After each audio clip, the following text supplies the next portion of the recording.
दोस्तों आज बात होगी एक 4000 से 5000 साल पुरानी भारतीय संस्कृति के बारे में।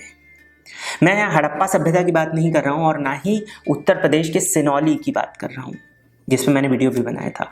हम बात कर रहे हैं राजस्थान की एक संस्कृति के बारे में जो 5000 से 3500 साल पहले तक फली फूली, यानी महाभारत काल के काफी करीब। पर आज हम में से बहुत कम लोग इसके बारे में जानते हैं। इसका नाम है आहड़ बनास संस्कृति। तो आइए आज इसी संस्कृति के बारे में जानते हैं। कौन थे इस संस्कृति के लोग, इस संस्कृति के स्थलों में जो उत्खनन हुआ वहां से क्या क्या मिला, ये किस प्रकार से रहते थे और आखिर ये कहां चले गए, सब कुछ जानते हैं। देखते रहिए।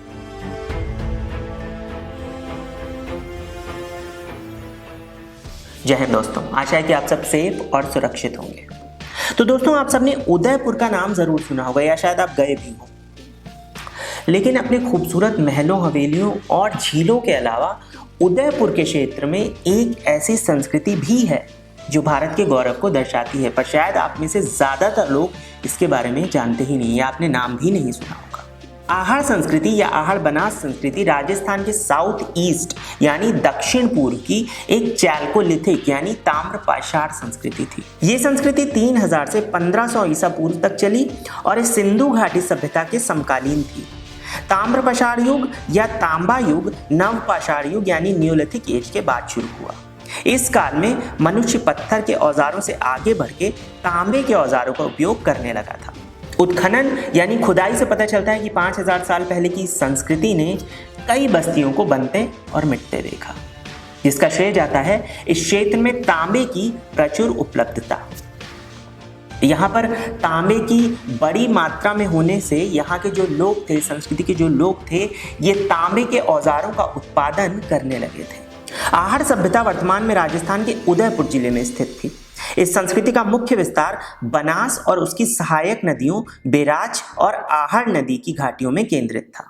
अब तक इस संस्कृति के 90 से अधिक स्थलों की पहचान की जा चुकी है, जिनमें से गिलुंड, आहड़, ओजियाना और बालाथल और पचमता प्रमुख स्थल हैं। मध्य प्रदेश की भी कई जगहों जैसे मंदसौर, कायथा, जवाद और डंगवाड़ा आदि से आहड़ संस्कृति स्तर वाले कई स्थल पाए गए हैं। राजस्थान में अधिकांश स्थल उदयपुर, चित्तौड़गढ़, डूंगरपुर, बांसवाड़ा, भीलवाड़ा, अजमेर और टोंक जिलों में स्थित है। यहाँ खुदाई शुरू हुई 1950s के मध्य से। एक दिन अचानक 500 वर्ग मीटर में फैला हुआ ईंटें और मिट्टी का घेरा हुआ टीला मिला। इसके अंदर राख और गोबर भरा हुआ था और इसे बनवाया था आहड़ संस्कृति के लोगों ने लगभग 4500 साल पहले। जगह थी आज के उदयपुर के पास बालाथल नाम की। पर उस संस्कृति के लोगों ने केवल गोबर और राख भरने के लिए किले नुमा स्ट्रक्चर क्यों बनवाया, ये जानने के लिए वहां पर आर्कियोलॉजिस्ट की टीम पहुंची और वो परत दर परत हटाते गए इस रहस्य को जानने के लिए। उन्हें 5 कंकाल मिले जो ताम्रपाषाण युग के थे। ये पहली बार था जब किसी आहड़ स्थल पर मानव कंकाल मिले थे। कंकालों के प्रारंभिक विश्लेषण में पाया गया कि पहला कंकाल एक पुरुष का था, दूसरा कंकाल 35 वर्ष की आयु के एक व्यक्ति का था जिसका लिंग निर्धारित नहीं किया जा सका। तीसरा कंकाल लगभग 35 वर्ष की महिला का था। चौथा कंकाल 35 वर्षीय महिला का था और इसके सिर के पास एक छोटा सा मिट्टी का लोटा दफनाया गया था।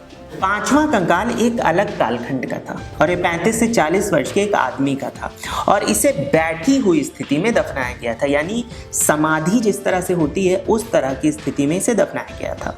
2003 में गिलुंड में पुरातत्वविदों ने 2100 ईसा पूर्व से 1700 ईसा पूर्व के मोहर की छापों की एक बड़ी जगह ढूंढ निकाली, यानी लगभग 4000 साल पुरानी मोहर की छापों की एक जगह।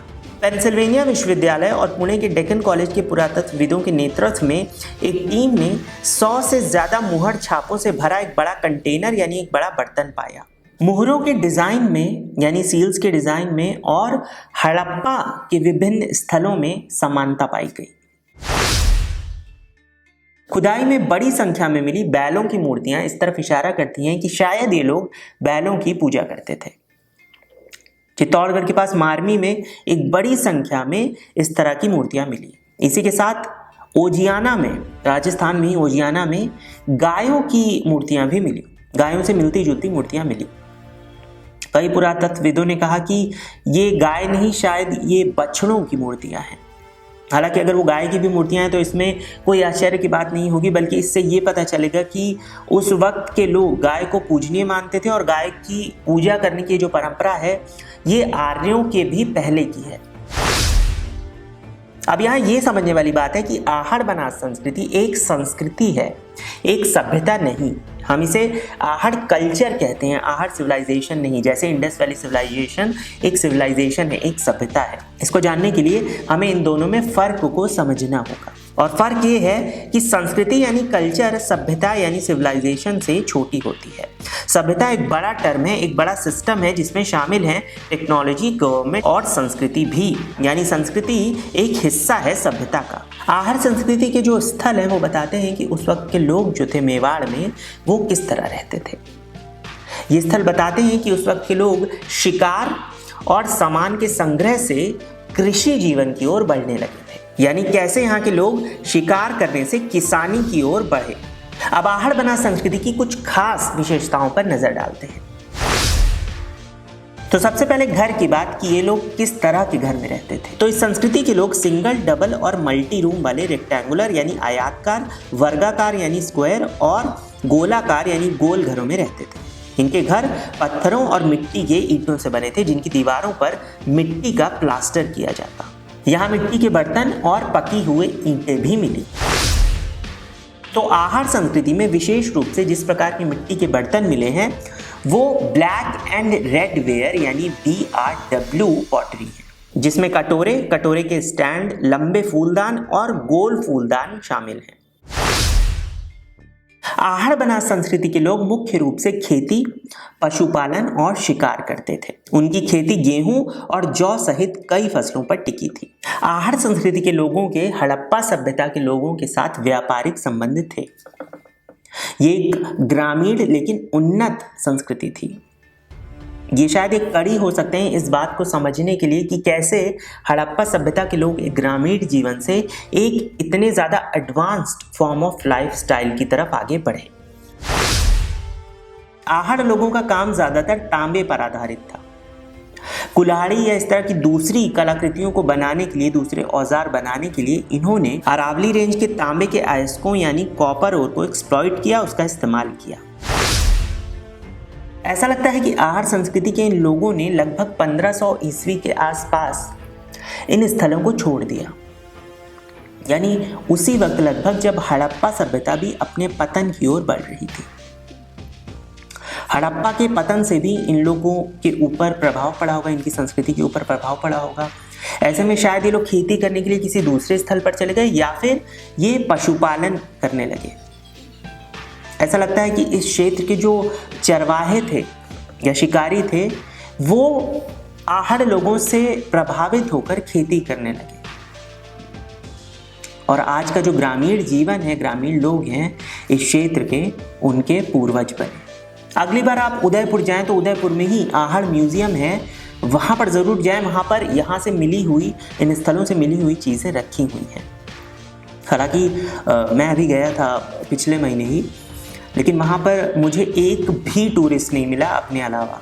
वहाँ के लोग तो थे बट एक भी टूरिस्ट नहीं था, जिसके पीछे कारण शायद गवर्नमेंट का इन जगहों को बहुत ज़्यादा इनकरेजमेंट ना देना है और साथ ही इतिहास को लेकर हम लोगों में बहुत ही ज़्यादा उदासीनता है, बहुत ज़्यादा अज्ञानता है। भारत की धरती में ऐसे न जाने और कितने रहस्य और कितनी संस्कृतियाँ दबी हुई हैं, छुपी हुई हैं, जो जवाब है एक बार फिर से उन लोगों के लिए जो कहते हैं कि जब विदेशी लोग बाहर से आए तब हम उन्नति की ओर आगे बढ़े।